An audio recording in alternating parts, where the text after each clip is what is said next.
하나님께서 이스라엘을 버리셨는가 하고 질문하고 있습니다.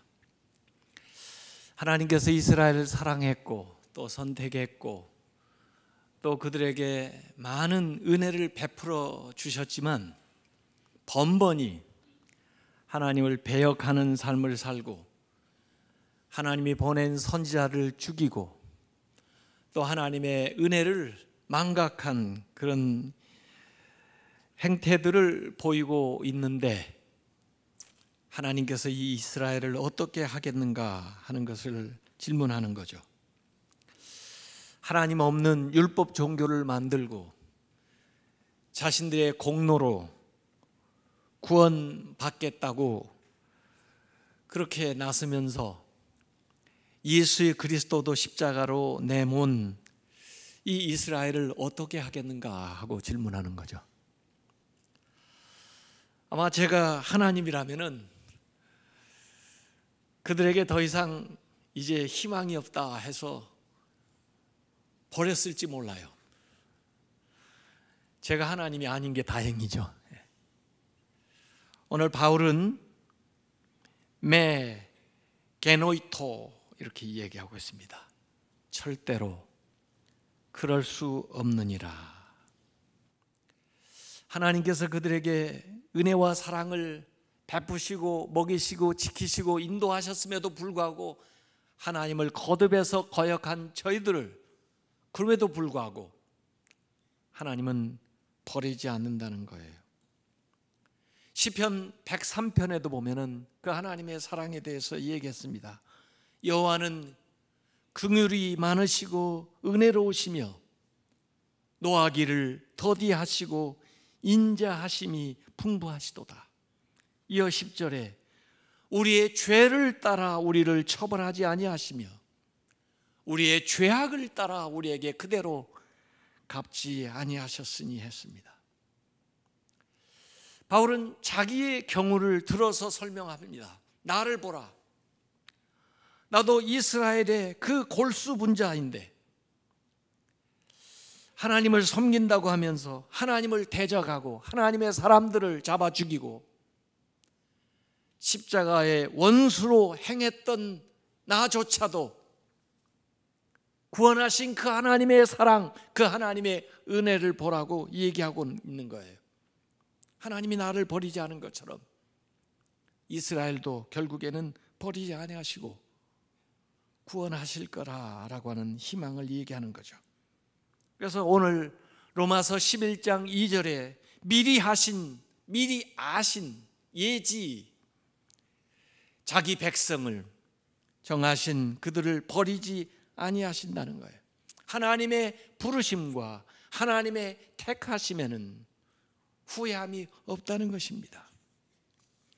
그래서 부분적으로 또 일시적으로 이스라엘이 하나님을 배역하고 하나님 뜻과 반한 삶을 살고 있지만은 그러나 결국에는 하나님께서 그들 가운데 구원을 베푸실 사람들이 있다 하는 소망을 필요하고 있습니다. 이 바울은 자신의 경우뿐만 아니라 엘리야 시대에 있었던 일을 들어서 그걸 다시 한번 설명합니다. 엘리야 때에 아합과 더불어서 이세벨, 바알을 섬기는 자들이 횡행하고 하나님을 전하는 사람들을 잡아 죽이던 그때 엘리야가 고발하던 내용을 11장 3절에 얘기합니다. 주여, 그들이 아합과 바알을 섬기는 자들이 주의 선지자들을 죽였으며 주의 제단들을 헐어버렸고 나만 혼자 남았는데 내 목숨도 찾나이다. 이스라엘의 악행과 이스라엘의 배교에 대해서 절망하면서 하나님 앞에 부르짖는 그 엘리야에게 하나님이 11장 4절에 그 열왕기상 19장 18절에 대답하셨던 내용을 다시 한번 그들에게 소개하는 거죠. 내가 나를 위하여 바알에게 무릎 꿇지 아니한 사람 7,000명을 남겨두었다. 엘리야의 눈에는 자기밖에 하나님 앞에 서 있는 사람이 없는 것처럼 생각했는데 하나님은 7,000명이 있다는 거예요. 너를 포함해서 너와 함께 7,000명이 있다는 거예요. 그것이 바로 엘리야가 보는 생각하고 안목하고 하나님이 보시는 것과 생각하는 것이 그만큼 다르다는 거죠. 실제적으로 그 시대에도 엘리야만 그랬던 거 아니에요. 아합의 최측근에 있었던, 왕궁에 있었던 오바댜라고 하는 사람, 겉으로 보기에는 아합하고 함께 있는 것 같지만은 그 사람은 100명의 하나님의 선지자들을 데려다가 50명씩 굴에다 숨기고 먹을 것들을 공급하면서 이랬던 사람이에요. 그 오바댜, 그리고 그 100명, 아니 그 외에 하나님이 보실 때 많은 사람들이 있다는 것입니다. 우리의 눈으로 보이든지 보이지 않든지 하나님께서 은혜로 하나님의 일들을 하고 계시다는 거죠. 만약에 그들의 행위를 통해서 보여졌다면 엘리야가 몰랐을 리가 없죠. 그러나 하나님의 은혜로 하나님께서 택하신 자들을 인도하고 계시다는 거예요. 사실 이 말씀은 정확하게 7,000명이 있다는 것이 아니고 하나님 앞에는 그 숫자가 문제가 아니라는 거죠. 사실 갈멜산에서 850명의 바알, 아세라 선지자들과 한 명 엘리야가 대결을 했을 때도 진리 편에 선, 하나님 편에 선 이 엘리 한 사람을 통해서 놀라운 역사를 일으키시는 하나님이세요. 우리는 다수의 의견을 존중하고 많은 사람의 숫자를 자랑하지만 하나님은 진리 편에 서 있는 사람, 하나님 편에 있는 사람을 통해서 얼마든지 역사하실 수 있다는 겁니다. 그렇기 때문에 낙심하지 말고, 눈에 보이는 것 때문에 절망하지 말고, 네가 생각하는 것이 전부가 아니라는 것을 기억하라고 하는 말씀이 되는 거죠. 어려운 시기조차도 하나님께서 은혜로 우리의 믿음을 붙들어 주실 것을 믿습니다. 아무리 많은 사람들이 하나님을 떠난 것 같다 할지라도 하나님께서 신실한 자들을 남기시고 인도하시는 것을 믿으시기를 바랍니다. 그래서 아무리 어둡고 악한 세대라도 은혜로 택하신 남은 자들이 있다는 거예요. 그래서 보이는 것 때문에 낙심하지 말고, 보이는 것 때문에 현혹되지 말고, 하나님은 하나님의 일을 하나님의 방법으로 하신다는 것을 믿으시길 바랍니다. 그래서 찬송가 545장에도 그렇게 고백하는 거예요. 내 눈에 아무 증거 아니 배어도 믿음만을 가지고서 늘 걸으며, 이 귀에 아무 소리 아니 들려도 하나님의 약속 위에 서리라. 걸어가세 믿음 위에 서서, 나가세 의심 버리고, 걸어가세 믿음 위에 서서 눈과 귀에 아무 증거 없어도. 하나님은요, 하나님의 사람들을 통해서 구원의 역사를 지금까지 이어오고 계세요. 홍수 중에도 노아와 그 가정을 남기시고 또 그 배에 생물들을 보존하셔서 하나님의 역사를 이루어요. 바벨 사건의 열방으로 흩어질 때도 하나님께서 아브라함을 선택하시고 그를 통해서 하나님의 역사를 이어와요. 이삭을 통해서, 야곱을 통해서, 12지파를 통해서 하나님의 역사를 이어와요. 광야에서 그 많은 사람들이 쓰러질 때도 여호수아와 갈렙을 통해서, 새로운 세대를 통해서 가나안에서 새 역사를 이루어 가시는 하나님이에요. 이스라엘이 멸망하고 포로로 뿔뿔이 흩어지고 잡혀갔을 때에도 그 포로 가운데 남은 자들을 통해서 하나님의 역사를 이어나오는 것이 이사야서, 예레미야, 에스겔, 다니엘, 에스라, 학개, 느헤미야에 나오는 사상이에요. 아무리 시대가 어려워도 하나님께서 남은 자를 통해서 새 역사를 일으킵니다. 그래서 이사야서 6장 13절에 그 중에 10분의 1이 아직 남아있을지라도, 아니 그 10분의 1조차도 황폐하게 될 것이라. 그러나 밤나무와 상수리나무가 뱀을 당하여도 그루터기는 남아있는 것 같이 거룩한 씨앗, 그래도 이 땅에 그루터기니라. 하나님의 역사는 남은 자를 통해서, 거룩한 씨앗을 통해서 계속되어 나가는 것을 믿으시길 바랍니다. 하나님의 은혜로, 하나님의 택함을 받은 자를 통해서 일하시는 거예요. 우리의 행위가 아니라 하나님이 베푸신 은혜를 통해서 되어지는 것이고, 하나님 편에서 일방적으로 택하신 것을 통해서 또 하나님께서 선택하신 그 남은 자들을 통해서 이루어 나갔어요. 북한에도 남은 자가 있는 걸 믿습니까? 6.25 전쟁 일어나기 전에 통계 보니까 북한에 2,600개의 교회가 있었고 평양에만 270개의 교회가 있었습니다. 그래서 평양이 동양의 예루살렘이라 할 정도로 그곳에서 평양 대부흥운동도 일어났고 하나님을 믿는 사람들이 많이 헌신해서 하나님의 일들을 이어왔어요. 남북이 분단된 이후로 예수 믿는 사람들이 순교를 당하고, 그리고 교회가 무너지고 믿는 자들이 지하로 숨어들었지만 그 가운데도 하나님께서 남긴 자들이 있는 줄로 믿습니다. 유혹이 오고 핍박이 오고 환난이 오고 심지어 죽음이 온다 할지라도 이 믿음을 끝까지 지키시기 바랍니다. 우리 남한의 문제는 뭡니까? 예수 믿는다고 핍박을 받는 게 아니에요. 오히려 너무 풍족하고 세상에 갈 곳도 너무 많고 즐길 것도 너무 많고 가진 것도 너무 많기 때문에 오는 유혹이에요. 없을 때도 우리가 이 믿음을 잘 지켰는데 풍부한 가운데에서도 믿음을 놓지 말고 끝까지 이 믿음을 지켜나가시길 바랍니다. 한국 교회에 대해서 어두운 전망을 내놓는 사람들도 있어요. 영적 빙하기가 온다 그래요. 그러나 세상이 어떻게 변한다 할지라도 우상 앞에 절하지 않고 세상 앞에 무릎 꿇지 않는 남아있는 자, 끝까지 견디는 자들이 되시길 주님의 이름으로 축원합니다. 하나님의 그 말세에 믿는 자를 보겠느냐 그랬는데요, 일본에서 그 1991년에 태풍이 불어서 아오모리 현의 그 사과 재배 단지에 그 좋은 사과들이 한 90% 정도가 그 태풍에 낙화가 된 거예요.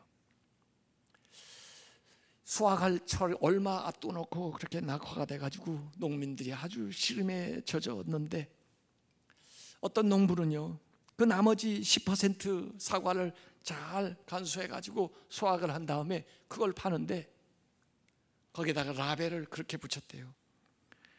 강력한 태풍에도 떨어지지 않은 사과.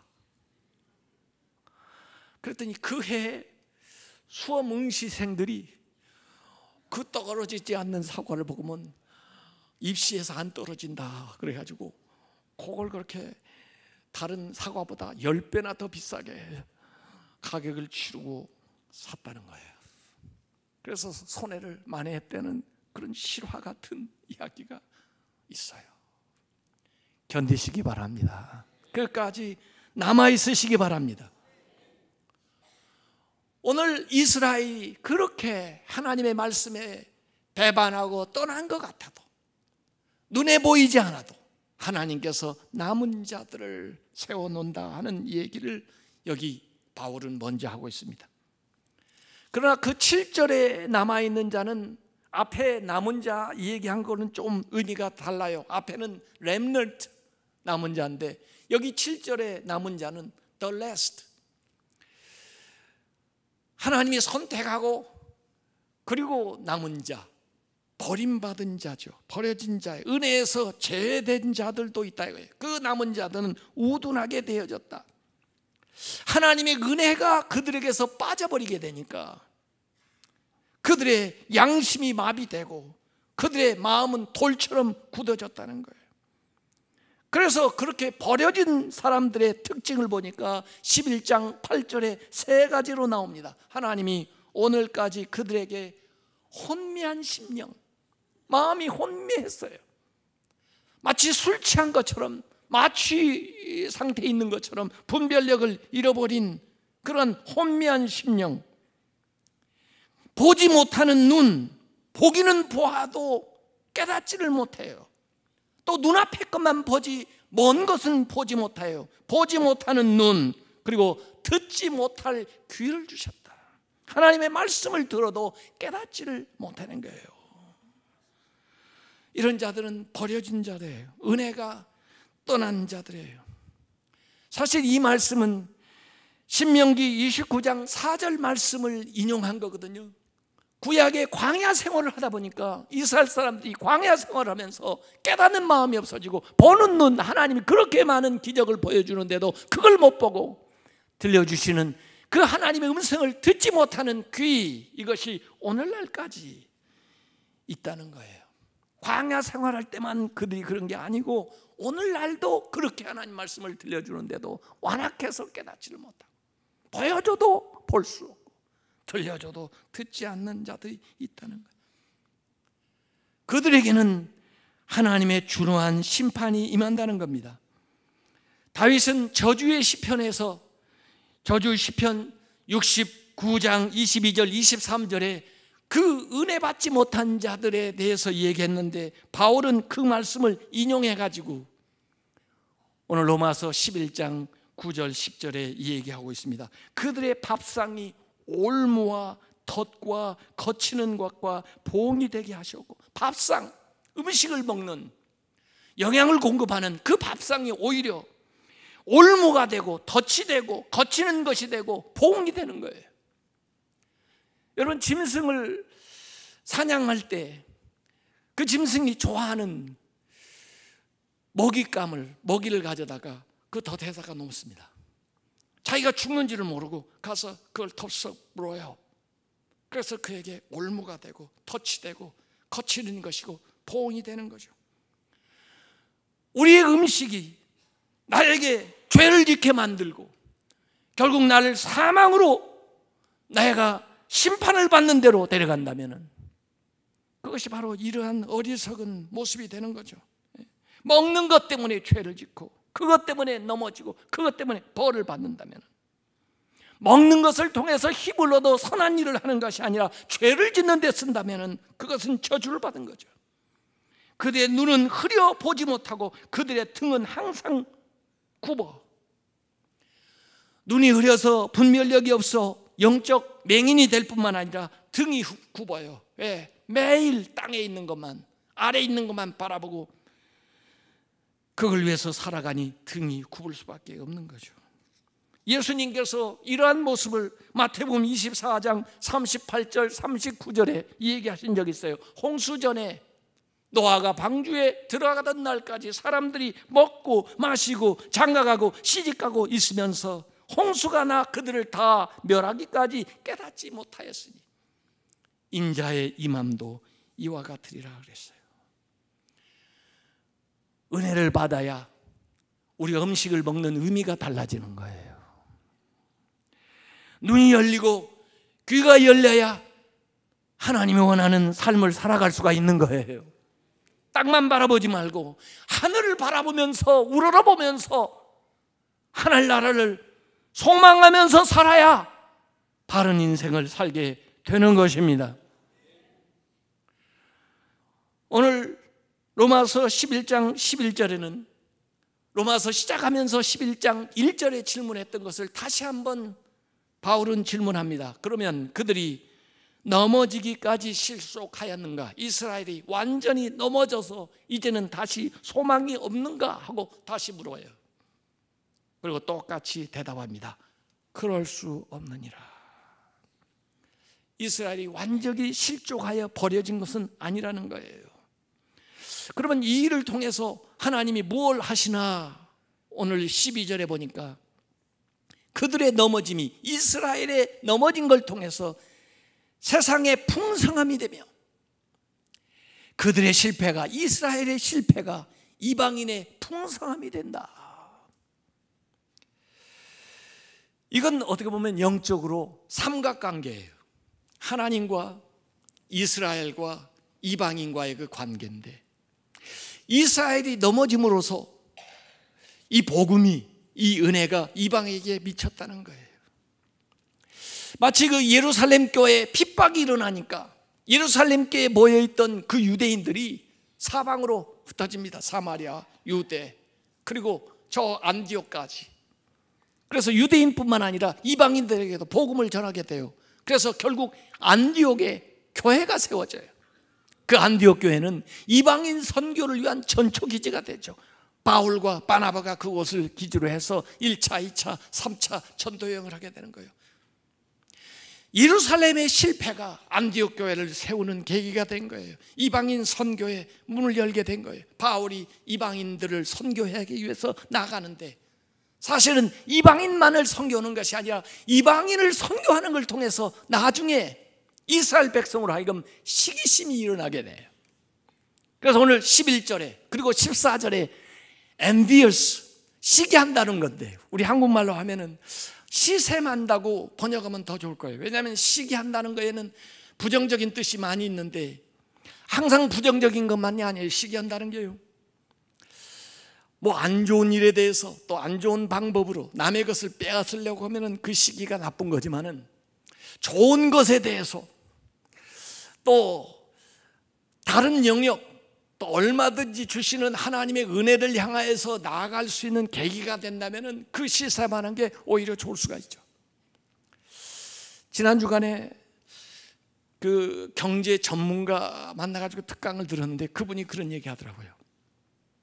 한국 역사, 한국 최근의 경제 발전한 속도는 세계 역사의 유례를 찾을 수 없는 그런 비약적인 성장을 했는데, 그 요인을 자기는 한국 사람들의 DNA 안에 경쟁심이라는 것이 일찍이 자리 잡고 있기 때문에 된 거로 본다는 거예요.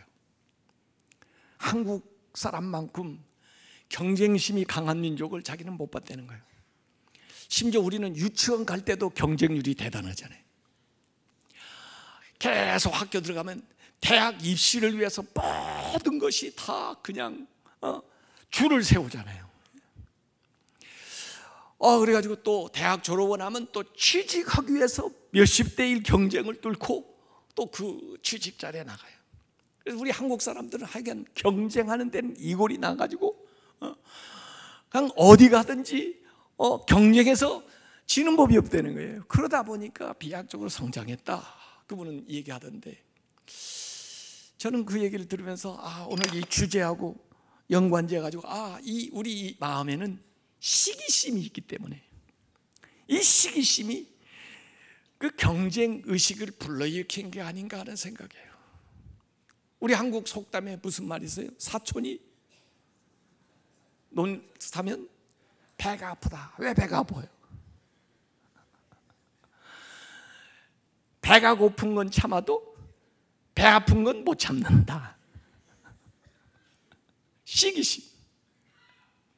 그걸 좋은 면으로 발전시키면은 좋은 결과를 만들어내는 데 쓸 수가 있을 것 같아요. 오늘 아까 영적인 삼각관계라고 그랬는데, 큰아이한테 뭘 먹으라고 그러는데 안 먹어요. 빼고. 그래? 그럼 관둬. 그리고 동생한테 그걸 먹으라고 해. 동생이 그걸 잘 먹고 또 맛있다 그러고, 아유 잘 먹으니까 예쁘다 그러고, 그러면 어떻게 되죠? 이제 큰애가 나도 먹을래. 그러고 났었죠. 그래 너도 먹을 거야? 그래 먹을 거야. 그게 영적인 시기심을 유발하는 거죠. 이스라엘이 거절하고 거역했는데, 배척했는데, 그 거부가, 그들의 실패가 오히려 이방에 하나님의 복음이 증거되게 돼서 그들이 잘 믿고 하나님 앞에 돌아오게 되니까 그제서야 이스라엘이 시기해서 돌아온다는 거예요.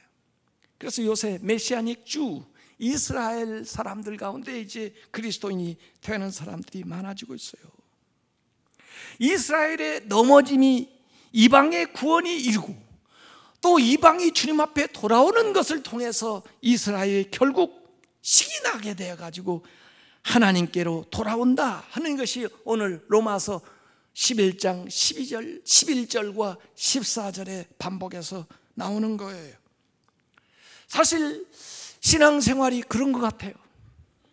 17세기나 18세기, 17세기에 일어났던 청교도 운동이나 18세기에 있었던 대각성 운동도 알고 보면은 소수의 사람들, 멸시했던 사람들, 버렸던 사람들이 오히려 복음을 받아들이고 그들이 하나님 앞에 돌아오고 그들이 새로워지는 것을 보면서 이전 사람들이 시기가 나가지고 다시 하나님 앞에 나와 부흥운동이 일어났던 것들이죠. 그래서 사도들이 복음을 전할 때에도 이방인들이, 다른 사람들이 복음을 받는 걸 통해서 대제사장이나 바리새인이나 서기관들, 유대인 무리들이 시기가 나가지고 따라다니고 배쳐가다가 결국 그들 가운데 돌아오는 사람들이 일어나게 되는 거예요. 예수님이 사역하실 때도 복음서에 보면 예수님이 세리들이 또 장기들이 은혜 받도록 또 그들과 함께하는 걸 통해서 다른 사람들이 시기가 나요.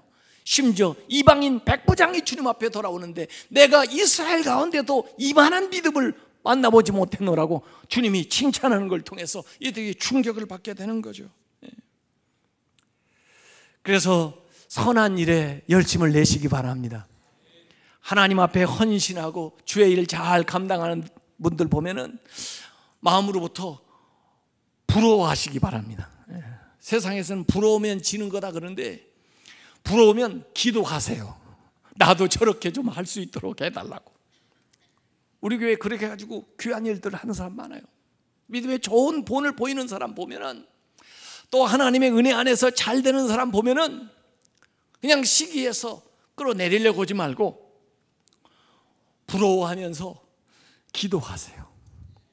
저분에게 준 은혜를 하나님 저에게도 주세요. 저도 저렇게 헌신할 수 있게 해주세요.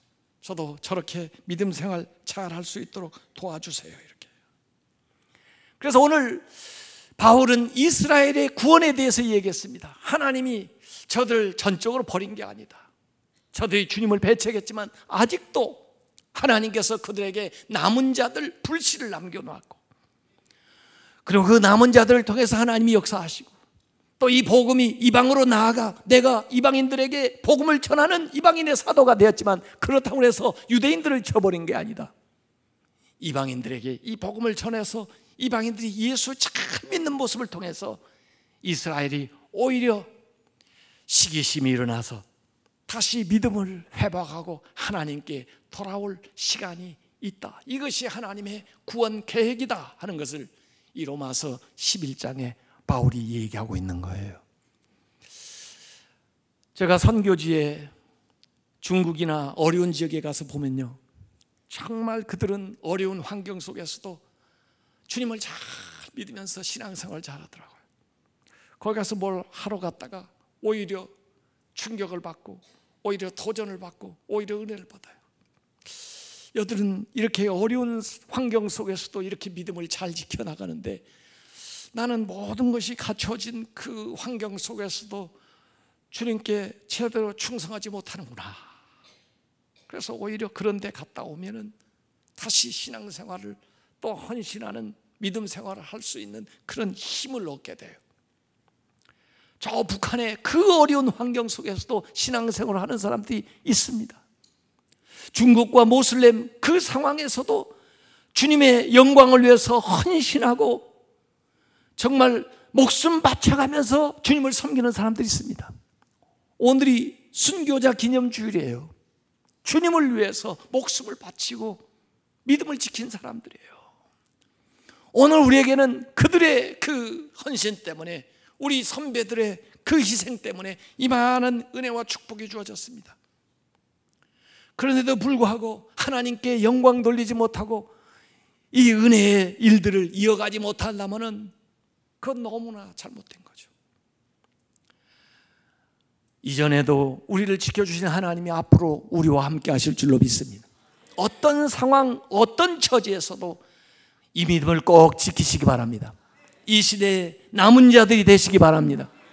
그리고 우리보다 열악한 조건 속에서 믿음 생활하는 사람 보면서, 하나님 앞에 헌신하는 사람들 보면서 마음속에 불이 일어나고 우리의 믿음, 헌신이 더 일어나서 하나님께 영광 돌리는 그런 믿음 생활 하시기를 주님의 이름으로 축원합니다.